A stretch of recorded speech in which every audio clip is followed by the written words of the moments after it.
Now, machetes and so-called zombie knives will be outlawed under new legislation being laid out by the government today. How does knife crime affect society? Since 2019, police have taken 120,000 knives off our streets. That's according to data from the Home Office. There were 3,775 hospital episodes attributed to knives in the year 2022 to 23. Well, that's up 3.6% over the previous 10 years. There were also nearly 20,000 cautions and convictions made for knife possession in that same period. Shockingly, nearly 1 in 5 of these were attributed to children aged between 10 to 17. Delighted to be joined now by Julie Taylor. Julie, who lost her grandson to knife crime and has since become a campaigner. Jules, thank you so much indeed for joining us this morning. This is a subject I know that is close to your heart. I know that we talk incessantly in this country about, is it about reconnecting the youth? Is it about stronger sentencing, greater stop and search, more prisons? What's your view? And tell us, if you can, if you're able to, your story about your grandson. So my 19-year-old beautiful grandson was in the wrong place at the wrong time, as described in court, but obviously he wasn't, was he? He was brutally murdered 4 years ago, next Wednesday, so it's really, he's coming up to his 4th anniversary. It hasn't got any easier, it actually gets harder, and we miss him terribly. So to wake up to the news this morning that the government are going to change these laws as of today is like it's come right in time for his anniversary. I don't know if you're aware, I sat in Parliament with Anna Firth and Roger Hurst and some MPs, and Essex led the way to make this happen. It's been really frustrating to get here because everything takes so long. But I'd never been to Parliament before, so when I sat there and the passion in that room to get this correct, because so many things have to be implemented, I understand where it's gone.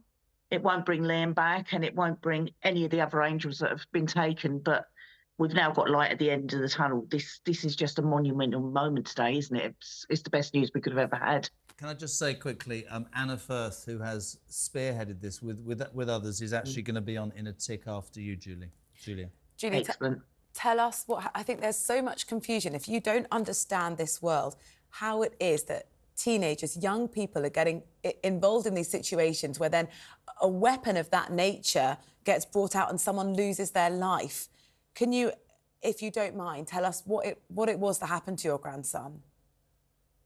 So Liam had been at work, a normal Friday daytime for him. Friday night, obviously 19 years old, he goes to the pub. So he went to a local village pub. He'd only been there once before. And some individuals had a altercation earlier on, and they were looking for somebody else. But he was, as I said, in the wrong place at the wrong time. And Liam had 6 fatal stab wounds, 2 for his heart, 2 for his lower back, his artery on his arm, his 11th rib bone, lung and liver. He then had 28 separate injuries in a 13-second attack by 4 individuals. Now, 3 of those are serving a prison sentence. We served a life sentence.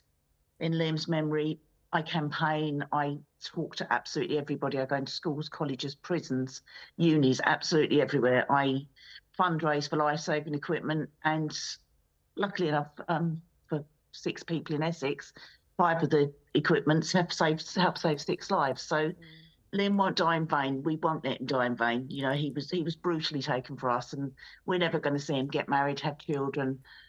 I've outlived my grandson. I'm now 3 times his age when he was murdered, and that's just so wrong. And is there an answer to this? No, there's so many answers. It's education starts at home. Education in school. Let's get this in the national curriculum. Let's teach about knife crime. Let's get every knife off the street. Let's just crack down harder. Let's have tougher sentences. And we've got laws that are there, if you're caught carrying a knife, so let's use them. Julie, I guess the big argument always is to, when you're looking at it and you're listening to the emotion quite understandably in your voice, it's like, this is something that doesn't seem to go away. I loved what you said there. No. It starts at home, right? I remember years ago doing a show, and I've said it before on this show, there were 4 youths, 4 a.m. in a London street, they're all covered in hoods, and I'm saying, do you carry knives? This has genuinely happened to me. One bloke said to me, hold on a minute, he went down the road, he went, Mum, get us my knife, and came out the house with a knife. I do think it starts at home, but I also would love to know what you think, you and Anna, who's on the way into the show, about I mean, you know, whenever we talk about stop and search, everybody says, oh, that's going to upset certain communities. I think that if you had stop and search that was more prevalent, but most of all, instead of being, you know, oh, there's the coppers, we used to be scared. If you know you're going to be sent to prison, if you know there is a prohibitive sentence because of what you're doing, isn't that the beginning of sort of regaining control of our streets? Of course it is. You know, like you say, it's a normal thing now. It's been normalised to carry a knife. The children are carrying knives, they think, for their own protection. We all know it's the wrong thing. You know, and mothers, they lie for their children, you know, they cover up for their children. As you said, I was brought up to respect and fear the police, but there's no fear there now. So we've got to bring these tougher sentences in. The police have got a really, really hard job, you know. There's so many things there's so many loopholes and things like that the police just need our backing, and we need to unite as communities. Things have got to change, and you've got to, I urge every parent to search their children's room, search their bags. That's called being a good parent. You know, check their friends, watch what they're coming home with. If they've got new trainers, new motorbike, new this, new that, and you haven't given them the money, you know that they're up to no good, or most of them are up to no good like that. You know, just start being a parent. That's the main thing.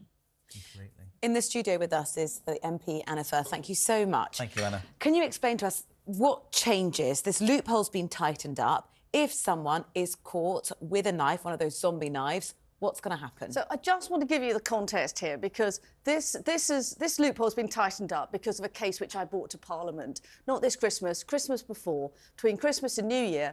Police rang me, or emailed me rather, and said we'd been to a home in Leigh-on-Sea where a 17-year-old has ordered a 2-foot zombie knife machete online, delivered as easy as Interflora or Deliveroo.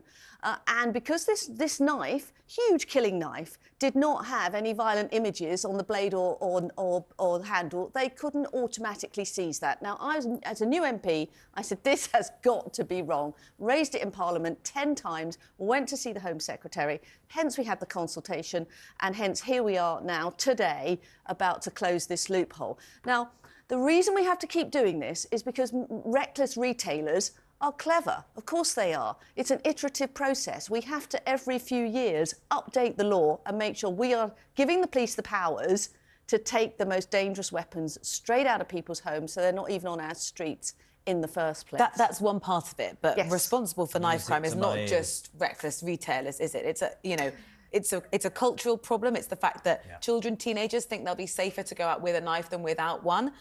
We've been talking about potentially different sentences, prison space, what sentencing people should get, stop and search, you know, all these different elements. It seems there's no one easy solution to this. There isn't one easy solution, but what we're going to do today is a big step in the right direction, and it's part of a suite of measures that we're bringing forward. So in the Criminal Justice Bill, which is in Bill Committee right at the moment, we're giving the police more powers to seize these dangerous weapons straight out of people's homes, because at the moment we've got this crazy situation where if police were to go to a house, perhaps because it's suspected that there's drugs or antisocial behaviour, they see a stash of zombie knives, but at the moment they can't actually automatically remove those. They will be able to once the Criminal Justice Bill becomes the law. Can I salute you, by the way? People who will know about your constituency will remember what happened to that amazing man, David Amos, and I think it is exactly what an MP should do, and Julie is nodding, and fair play to you. We haven't got a lot of time, we'd like a lot more. In terms of time, I mean, this should have happened years ago. Let's not make this political. Do you also believe, you talk, and Julie talks quite rightly about families and education, tech there, stopping it online. Surely we need to give the police more powers to stop and search, and we need to make the sentencing stronger so that these kids who, as I said, when I was a kid, we were scared of the old bill. They're not terrified at all. Surely, Anna, finally, we need to do something with that, don't we? Essex is absolutely leading the way here. Stop and search does work. We know we've taken 120,000 knives off our streets in the last 4 years. That's a huge number of knives. It's an alarming number. We also need more hotspot policing, which we're bringing in. But what we've done in Essex, in Southend, we've got new knife poles. The police came to me and said, we've got this new scanning system, help us raise the money. We did it together. We've got new knife poles, which is much better than the old-fashioned knife arches, taking things off people when they get off the train, when they go down the high street. Brilliant. You should be the Home Secretary. Can I just say I would love to have more time. Anna Firth, Julie Taylor, both of you, an absolute credit. And let's hope that... Why isn't there that sense in central government? What Anna's talking about there makes perfect sense to me. I think one question people will have, though, is if 120,000 lives were taken off people in the last 4 years, why did they have them? It shouldn't be that we've got a number that large to say, well, that's a success, we've removed so many. Why are people carrying them out in the first place?